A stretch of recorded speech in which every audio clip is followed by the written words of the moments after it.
Hi, I'm Tzvi Sytner. I'm a rabbi at a Kiruv shul here in Toronto, Canada. And one of the things that we get to do all the time is the schus to be able to host these big Kiruv Shabbosim. And every time we have these big groups Friday nights, for many people, it's their first time ever having a Shabbos experience like this. And so we introduced the idea of Hashgacha Pratis, divine intervention. We call it HP. And we'll have every person around the Shabbos table share a story where they have seen Hashem in their life at some point. Well, one Friday night, after several hours of going all around the table, the last person, his name was Zain. It was his first time ever at our Shabbos table, first time ever experiencing a real Shabbos like this. And I thought maybe we should give him a break, maybe let him pass. But when it came his turn, he said, I have a Hashgacha Pratis story. He says, I am a paramedic here in the EMS in Toronto, and we got a call not long ago about a 22-year-old young man who was having trouble breathing. We responded to the call, we're in the ambulance, we arrive on scene, and by the time we got there, he was already in full cardiac arrest. His heart had stopped.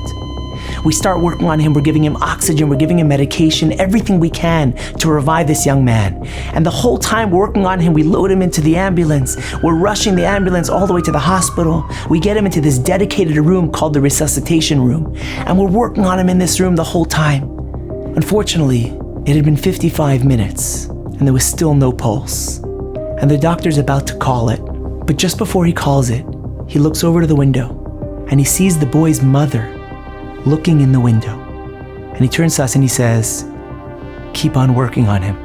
Let's call the mother in to say goodbye. He motions to the mother and the mother comes in. We were all quiet as we continued to work on this young man. And she walks up to her son and she leans over and she begins to whisper, singing into her son's ear. We all just continued to work on him, not saying a word.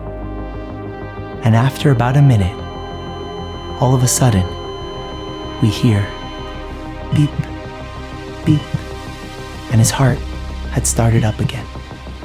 None of us said a word, but I'll never forget looking up at the doctors and paramedics all around the table, and there wasn't a dry eye. That's my story where I saw Hashem in my life. So many of us find ourselves in situations where things are so difficult, just like this young man, where we think to ourselves, where am I going to get the energy? I feel like I'm on my last breath. I don't know how I'm going to overcome this. I feel like it's over. And at that moment, just like that young man, his mother came and whispered into his ear, like a baskol, like this voice coming that somehow infused and brought him back to life. It gave him that energy.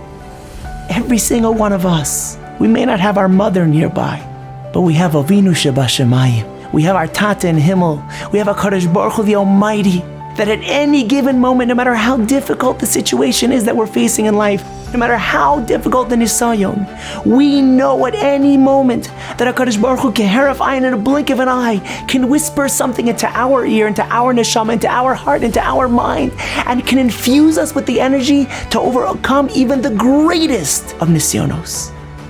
And be'ezras Hashem, no matter what challenge we face in life, we remind ourselves, HaKadosh Baruch Hu, I know you could instill this in me.